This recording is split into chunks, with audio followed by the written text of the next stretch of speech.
Hello મિત્રો, કેમ છો? મજામાં છો ને? હમણાં એવી વાતો થઈ રહી છે કે જે આ 5 મે નીટની પરીક્ષા ગઈ એનું પેપર લીક થયું છે અને એમાં 2-3 વિદ્યાર્થીઓ નહીં પરંતુ 60 વિદ્યાર્થીઓને 420માંથી 420 આવ્યા છે. જે વસ્તુ દર વર્ષે 2-3 વિદ્યાર્થીઓને થાય છે અને આ વસ્તુ ખોટું કહેવાય, કારણ કે ભવિષ્યના ડૉક્ટર સાથે આ નાઇન્સાફી થઈ કહેવાય.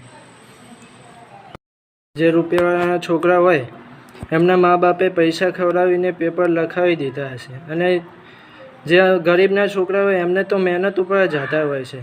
અને પાછી એ પણ વાત સંભળાઈ રહી છે કે પેપર ફરીથી લેવાવાના છે. પરંતુ જે અમુક જેને ઓછા માર્ક્સ આવ્યા હોય, જેને ઓછા ટકા આવ્યા હોય, નીટમાં ઓછો રેન્ક આવ્યો હોય, એમને પોતાનું કરિયર પણ ચૂની લીધું હશે, તો એમનું શું થશે?